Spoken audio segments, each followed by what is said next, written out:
إلى صراط العزيز الحمید. چیست مفسرین قرآن باشه. صحابی دیگه میگه که از اینمی هم بستری فرزند پیدا شد به می صحابی که عبدالله نام داشت و او عبدالله 7 فرزند داشت، هر 7ش مفسر قرآن بود. امروز هم همونطور زنا پیدا میشه، بالکل پیدا میشه. صبر است.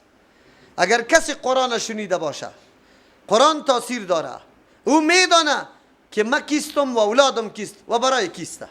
باور بکنی اگر گریبان خود پاره بکنه یا بدگویی بکنه یا آوازش بیرون کسی بشنوه، لیکن وقتی که ادناترین مصیبت و غم الله دور داشته باشه در خانه ما و تو شوه، باز زنای ما و شما بیخی بیال میشه.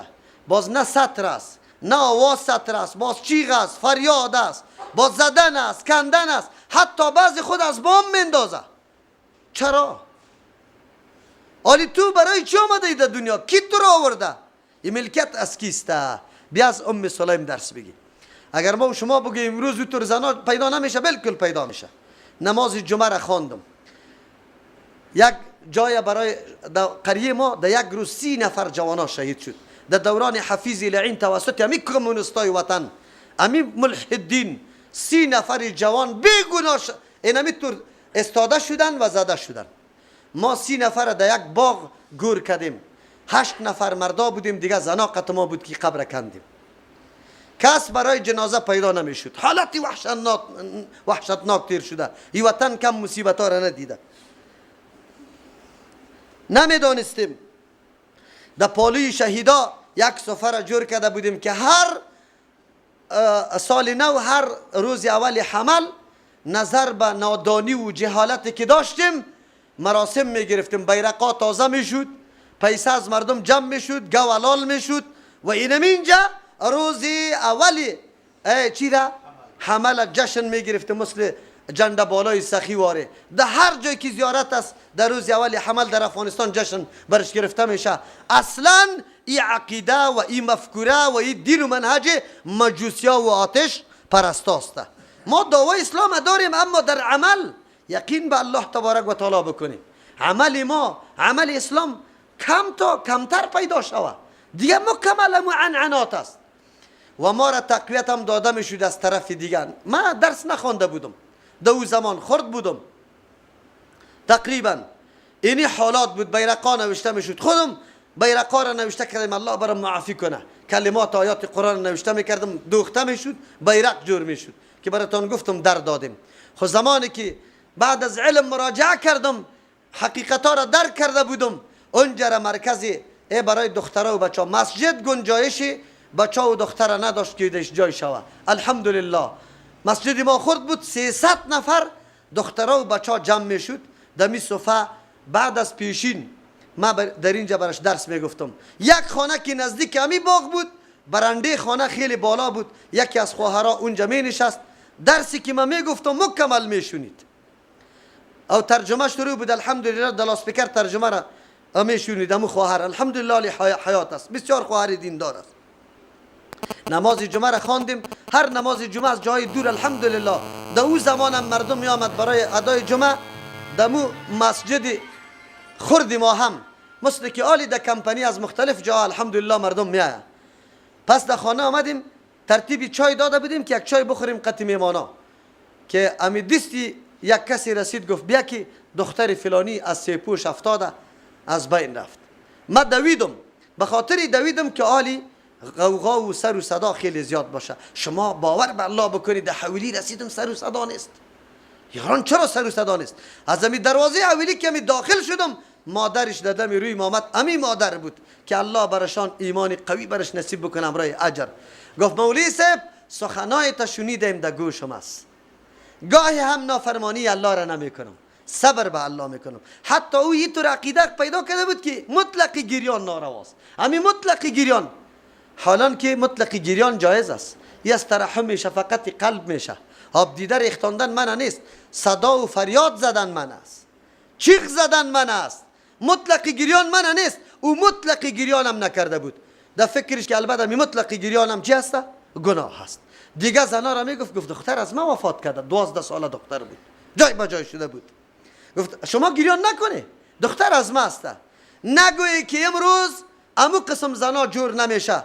اگر در درس قرآن کریم ششت ان شاء الله امو قسم زنا جور میشه که دمو دوران بود. این کتاب امو کتاب از کونه نشده، یمو تاثیرات خود داره، به شرطی که ما خود محتاجی کتاب الله بسازیم. شما یک دفعه به او دختر و خواهرتان که در ترجمه قرآن آمده یک دفعه از پیشان معلومات بگیره.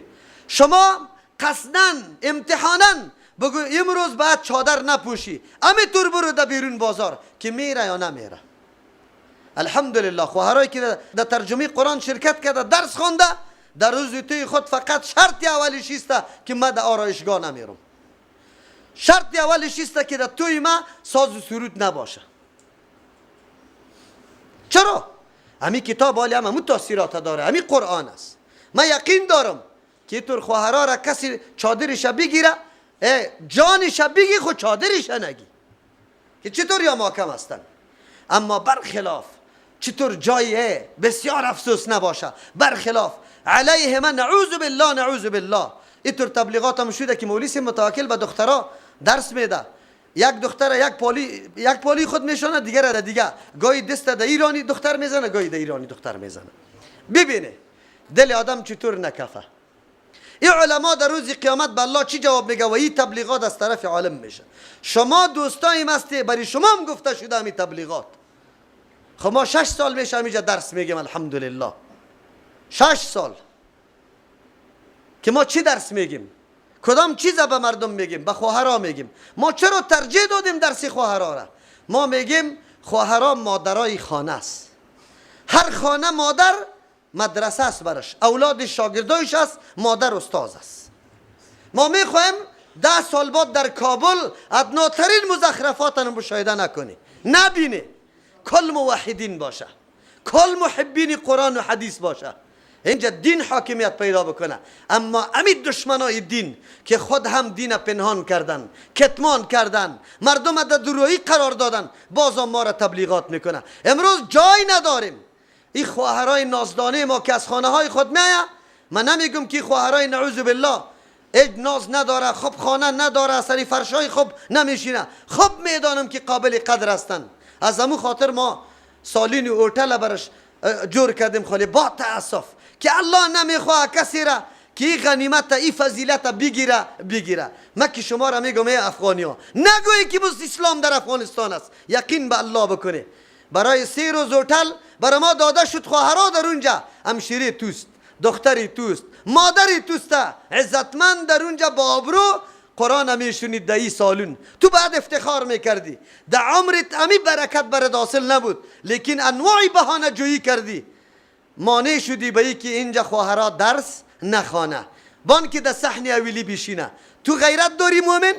تو افغان هستی؟ یقین بک اگر افغان هستی اسلام خو بگذار. ما امروز در مساجد کابل جای نداریم که قرآن ترجمه بکنیم. دل آدم چطور نکفه؟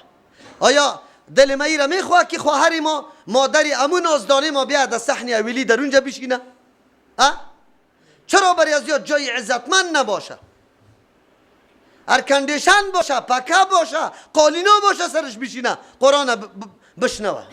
ولی از دست همین دشمنای دین، همین ملاهای بدبختی که دور از ملاهای حقانی که دین پوشاندن، مردم در سیرایی انداختن، حقایق پنهان کردن، مردم گمراه کردن، دعوت به قبر پرستی و پیر پرستی دادن، در بدر کردن مردم. از دست از ما اینجا روز نداریم، اینجا روز نداریم. اینجا روز تبلیغاتشان ببینی چی تبلیغات دارن علیه ما. چرا خود نمیگه؟ بانی بگذاره که ما خود بگوییم.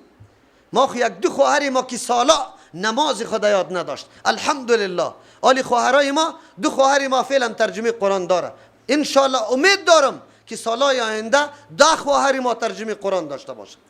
آلی هم درسای تفسیر و حدیث در هر جای روان است، فضل الله سبحانه و تعالی است. الله در عمرشان برکت بده، توفیق عمل دیگه هم نصیبشان بکنه. امروز الحمدلله مرجع فتوا هستند، مسائل جواب داده میتونه، مشکل خواهرها را حل کرده. ضرورت به این است که از مرد پرسان کنه مسائلی که خیلی پنهان است، ضرورت به زنا داره. اما این مردم ما را نمیگذاره. ما دیدیم، ما این نقطه را بالکل درک کرده بودیم که دنیا استعمار ما را چه قسم از صحنه قرآن و حدیث دور میکنه. حالی براتان واضح میشه که یقینا دلسوزی بالای مردم چطور به کار است، خصوصا سر قشری که دایم از کل علوم محروم، خصوصا از علم دین محروم بودن.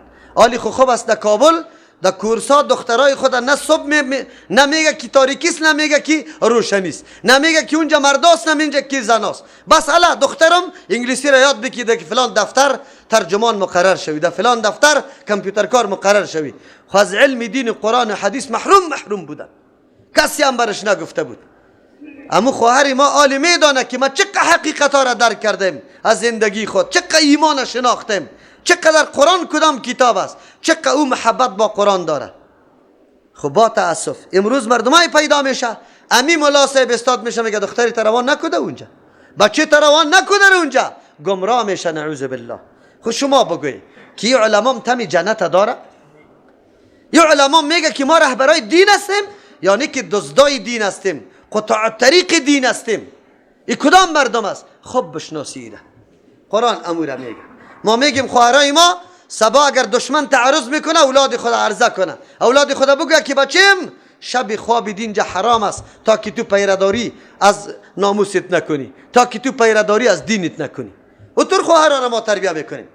او تربیه شوا قرآن بشنوه باز تربیه نمیشه، یا آیتای قرآن بشنوه باز تربیه نمیشه، بالکل میشه. امتحانات الله صحنه امتحان است. قوتهای ما و شما را بیرون ظاهر میکنه، چقدر غیرت داریم، چقدر ایمان داریم، چقدر استادگی داریم، چقدر مقاومت داریم، کلش الله بیرون میکنه، در صحنه ظاهر میکنه. صبا کسی اعتراض نمیتونه که امیر چرا الله امی مقام منزلت برش دادی، برات میگه که دی نمیتونه امتحان قرار دادم شه، امتحان کامیاب شد. از او خاطر الله میگه و بشر الصابرین. کدام انسان کامیاب است؟ راه یا علاج کامیابی چی چیز است؟ قرآن بر ما میگه و بشر الصابرین، بشارت بده، خوشخبری بده به صابرین. صابر کیست؟ صابر کدام شخص است؟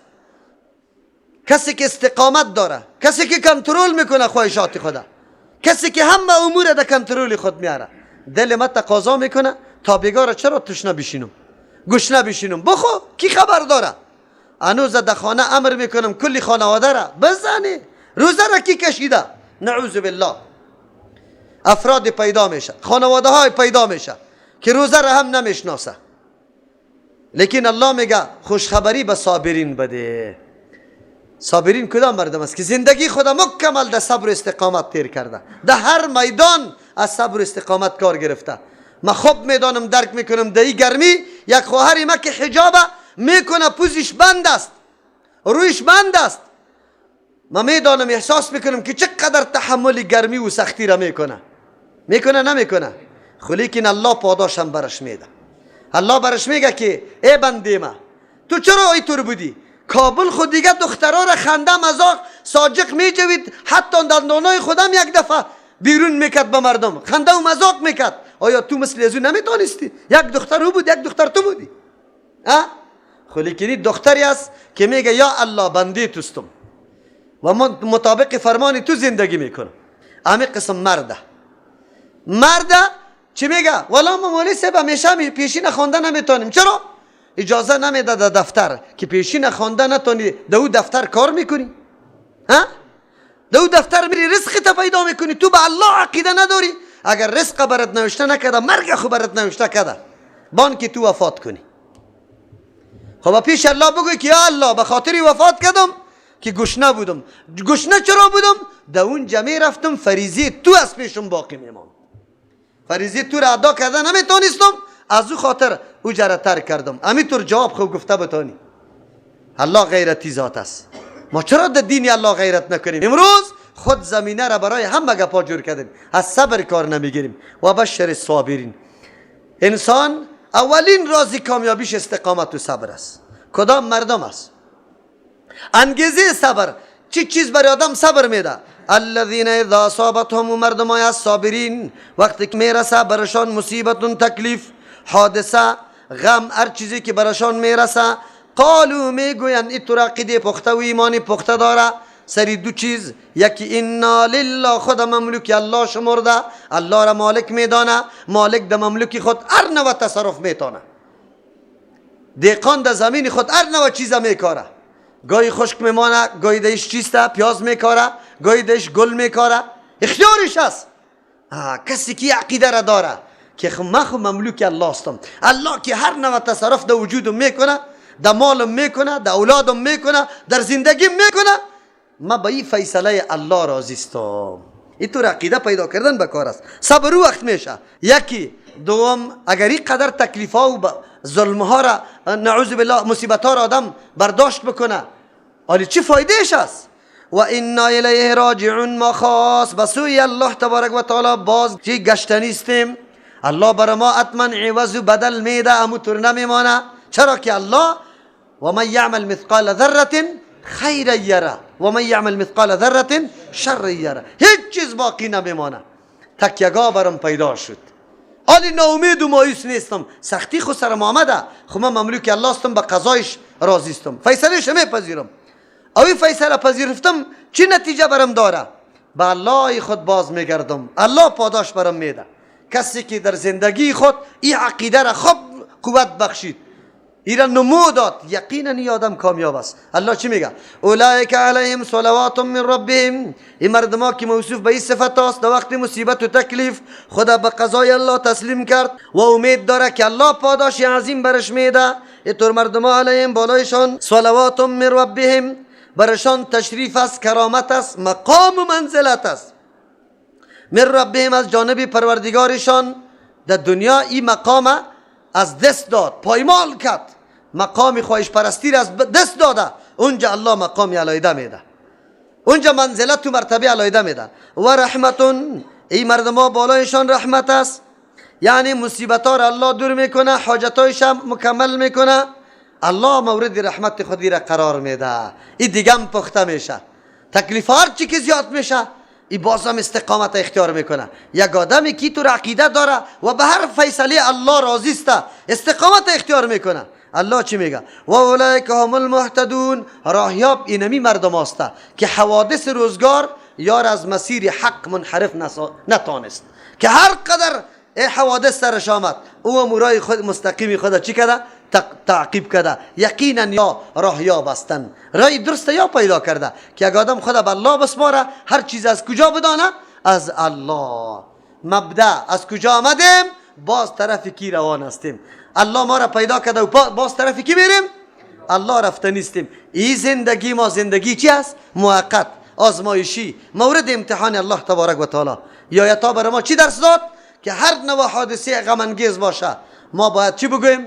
انا لله و انا الیه راجعون. در حدیث هم آمده ام سلمه رضی الله عنها مادر مومنه، شوهرش وفات کرده بود در دیار هجرت، طفلکای یتیم برش باقی مانده بود. گریان میکرد، پیغمبر علیه السلام سرش تیر میشد، برش گفت که صبر بکو، اسبری، صبر بکو و بگو که انا لله و انا الیه راجعون. اللهم آجرنی فی مصیبتی و اخلف لی خیرا منها. الله بر ما اجر بده در این مصیبتم و بر ما خلیفه جور کو از این کده بهتر. ام سلمه رضی الله عنها گفت که پیغمبر اسلام وقتی کلام برام گفت، ما گفتم مرا میگه که انا لله و انا الیه راجعون، بگو و بگو که در مصیبت ما الله اجر بده و از این کده بهتر بر ما نصیب بکو. گفت ما یا آیا از چیستا ابی سلمه کده شخص بهتر و شوهر بهتر پیدا میتونم؟ زمانی بود که خواستگاری پیغمبر علیه السلام پیش آمد، اما کلام پیغمبر در آدم آمد که بله یقینا که صبر میویش نمیطور است که آلی مد حریم پیغمبر صلی الله علیه وسلم داخل میشم. این را بگوی، هر مومن مکلف است که در وقت مصیبت این کلمه را بگوید و ما مامور هستیم که خدا به الله تسلیم کنیم. پس اون مردمایی که در وقت مصیبت کالای سیاه میپوشه، سینه زنی میکنه، زنجیر زنی میکنه، این خلاف کتاب الله تبارک و تعالی است، خلاف طرز و منهج محمد رسول الله صلی الله علیه، خلاف منهج اهل بیت چیست صلوات الله علیهم است، قطعا نیست. اما کی بگوید؟ خصوصا وقتی که عمل تو موجب آزار و اذیت دیگران شوه، راه ها را بند کنی، شعارا بودی، خودنمایی کنی، سمعت بکنی، کلمات شرکی را آویزان کنی، یا علی و یا ابوالفضل یا حسین بگویی. این در کدام کتاب است؟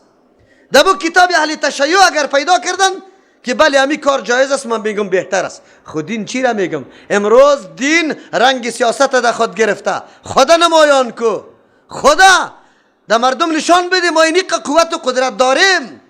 حالی اینجا ای گپ است. دین مطرح نیست، روایات مطرح نیست. قرآن برای ما این دستور میده در وقت مصیبت. بازی خو مصیبت نیست، شهادت مصیبت است. حسین رضی الله عنه که شهید شده افتخار بزرگ کمایی کرده. سیدا شباب اهل الجنه، سردارای جوانای جنت کیست؟ حسن. پیغمبر علیه السلام در حدیث میفرماید و این شهادتی پر افتخار نصیبشان شده. جای خوشبختی است یا جای غم است؟ جای خوشبختی است. و تاریخ تازه کرده برای مردم دیگه آینده خود درس میده که حتی در مقابل ظالم تسلیم نشوه. مسلمان خود دعوا داره، یزید مسلمان بود خود ظالم بود، خو همی به ظالم تسلیم نمیشه. اما تو که در خط مشی حسین روان استی، امروز کدام نظریه را پذیرفتی؟ تسلیم شدن به ظالم نه، تسلیم شدن به یهودیت، به نصرانیت، نعوذ بالله. کدام است؟ ما باید بگویم که ما در خط مشی حسن و حسین روان هستیم. روان شده میتونیم؟ یا حسین گفت صدا امی آواز دادن یا حسین ما را به حسین میرسانه. اگر کسی مرد است رایش تعقیب بکنه. حسین در برابر ظلم قیام کرده، ظلم نپذیرفته. اما من امروز کل نظام دموکراسی را، بیدینی را میپذیرم به خاطر که من رشد پیدا کنم، من رشد پیدا بکنم. هیچ چیزی دیگه مطرح نیست. چرا؟ قرآن برات چی میگه؟ ان الصفا والمروه من شعائر الله. یقینا صفا و مروه از جمله شعائر الله است، یعنی آن چیزایی است که علامات دین الله تبارک و تعالی شمرده میشه، شعائر الله است. آلی الله تبارک و تعالی میگه عقل جنگی نیست، دین عقل جنگی نیست. دینی را نمیگه که عقل چی را میگه. عقل میگه جهاد درست نیست، عقل میگه شهادت چرا خدا میکشی، چرا مالی تا مصرف میکنی. عقلی را میگه که تکلیفا و مصیبت ها سرت میایه ای خوب نیست. عقل امی را میگه. الله تبارک و تعالی گفت نه، کلش وسائلی کامیابی یک انسان است. تکلیفا، مشقتا، رنجا، چه مصیبتا، ای تو را در یک درجه میرسانه که در دنیا هدایت یافته و در اونجا مراتب عالی را الله برات میده، مورد رحمت الله قرار میگیری. عقل تا در اینجا کار نندازی که عقل برات بگه که نه چرا خود شهید میکنی، چند روز عمری تا کوتاه میسازی. اینمی قسم موضوع صفا و مروه گردش شام. عقل میگه اینجا گردش نشوه، دین میگه گردش شوه. صفا و مروه دو تپگک بوده، آلی و تپه باقی نمانده، حکومت اوار کرده، بلکه یک چیز دراز حالت جور کرده. دمو جایی که وادی یا چقوری بودورم بلند کرده. تنها می قدر دو ستون است که اونجا میرسی مردم در اونجا یک بدو میکنه، یعنی تیز میره. فلسفه شام براتان گفته بودم که در اون تپه ها کی برای طلب آب گردش کرده بود؟ هاجره علیه السلام، او گردش کرده بود. مشرکین مکه در دین ابراهیم خلیل الله تحریفات کرده بودن و نعوذ بالله در داخل بیت الله بتارا چی کرده بود؟ داخل 360 بت داشتن. چند؟ و دو بتشان به شکل ابراهیم و اسماعیل علیهم السلام بود و در دستای اردوی شام چی داده بود؟ شمشیر و بگه تیرا را داده بود. در سر صفا و مروه در دو تپه هم بتا را مانده بود. یکی به نام اصاف یا نامیده میشد، دیگهش نائله. اصاف و نائله در حقیقت دو شخصی بوده، یکی مرد یکی زن، که در داخل بیت الله زنا کرده بودن. الله مسخ کرده بود، یارا سنگش تانده بود. در اول مردم او را در اونجا مانده بود در پالوی بیت الله، به خاطری که مردم عبرت بگیره، مرتکب جنایت و گناه در حرم نشوه. لیکن پسانی را بردن در سر تپه صفا و مروه مانده بودن، اونجا برای عبرت بود. با مرور زمان که گردشا شروع شد، شیطان ابلیس لعین برش آمد که دو معبود است، نعوذ بالله، قابل پرستش است. باز ای را بتاواره پرستش میکردن، معبود میدانستن. از او خاطر بعد از اینکه مراسم حج یکیش گردش در بین صفا و مروه بود، یک تعداد مسلمان ها نمیخواستن که آلی در اینجا چی بکنه؟ امی طواف بکنه، گردش بکنه، از سعی در بین صفا و مروه بکنه. چرا؟ به خاطری که اونجا بتا بود. الله تبارک و تعالی به مؤمنا میگه که جای مقدس است، این جای مقامی است که درسای عظیم به بندگان مسلمان الله تبارک و تعالی میده. از اینجا درسای عظیم حجاج میگیره. با گذاشتن بود تقدس جای از بین نرفته، بلکه آمدن مسلمان ها و آمدن مشرکین با هم فرق داره. اینجا مشرکین برای عبادت همین دو بت می آمد، مسلمان ها به خاطر عبادت دو بت نمیاد. مسلمان ها برای ادای مراسمی که الله برشان فرمان داده او را ادا میکنه.